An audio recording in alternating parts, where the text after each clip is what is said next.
Every time they went out, they tied a rope around their waists, all because their mother had told them the world had long since ended, and all humans had turned into terrifying man-eating monsters. The only things that could protect them were the old house their grandfather had left them, and these 3 ropes connected to the house's foundation. So every day before they left, their mother would remind them, "These ropes are your lifeline." Never let go. Never let go. This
A monster, flicking its tongue, suddenly crawled out. Fortunately, Mom arrived just in time. She tightly bound the 3 of them together with the rope, preventing the monster from reaching them.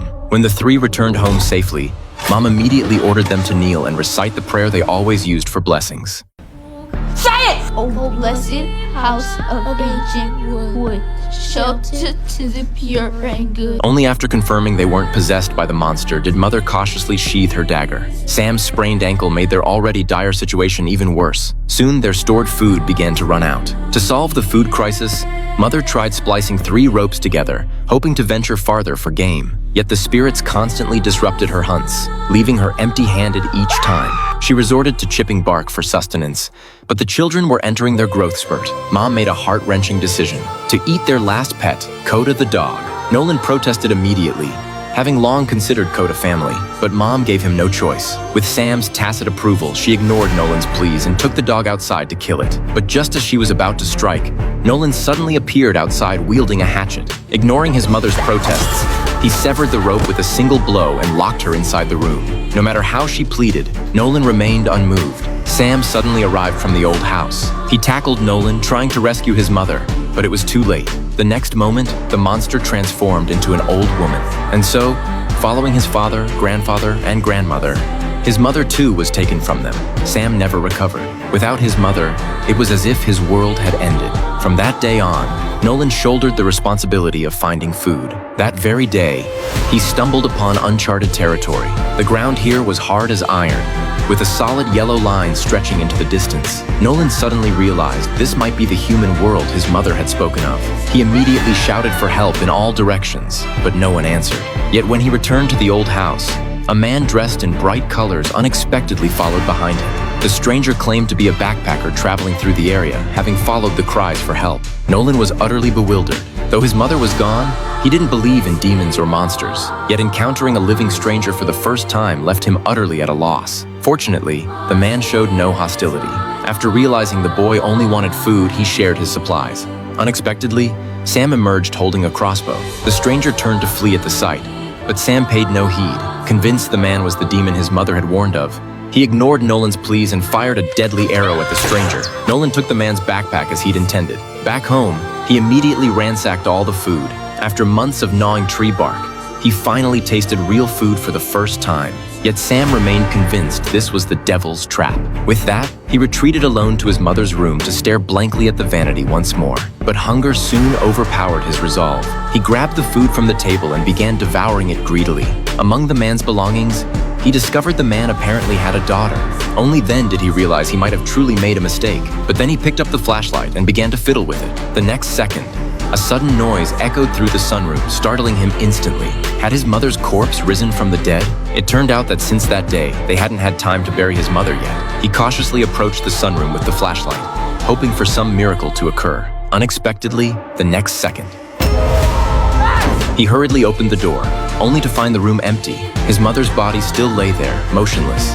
Just as he stood there dumbfounded, a girl's voice suddenly echoed through the room. I'm looking for my dad. Clearly, she was the man's daughter. Sam immediately panicked. He hastily claimed he'd never met the girl's father, but the flashlight betrayed his words the very next second. That's my dad's. Upon seeing the corpse in the room, the girl, sensing trouble, immediately turned and ran. Racked with guilt, Sam gave chase, but soon the rope's length reached its limit. To catch up with the girl, he defied his mother's warning and slowly untied the rope around his waist. The next instant, a bizarre scene unfolded. A monster with 3 pairs of human hands climbed a tree and vanished instantly. Before Sam could react, the monster girl reappeared suddenly. She flickered a serpentine tongue before disappearing again. As the tongue burrowed into Sam's abdomen, he collapsed unconscious on the spot. When Nolan awoke shortly after, he found Sam still seated at the bedside, as if he'd never left. But then black mist suddenly engulfed the ceiling. Sam remained frozen, as if possessed. Nolan seemed to grasp something. Summoning courage, he approached his brother, grabbed his left hand, and began reciting incantations while leaning against the wall. But in the very next instant, it seemed his brother was indeed possessed by a demon. He hurriedly slammed the door shut, only to find Sam inside had turned and suddenly blocked the doorway with the bed. He then lit a furnace fire and set the entire house ablaze. By the time Nolan realized what was happening, it was too late. With no other choice, he climbed onto the roof, hoping to find a way out. But Sam had already come outside. Watching his brother's helplessness, he picked up a camera and took a selfie facing the burning house. However, when the flames finally subsided, rescuers found Nolan in the cellar. It turned out he had crawled into the cellar at the last moment, narrowly escaping death. What was even more astonishing to him was that the world had never been destroyed at all. From the very beginning, it had been their mother hiding them. So when Nolan awoke from his unconsciousness, his first question was about his brother.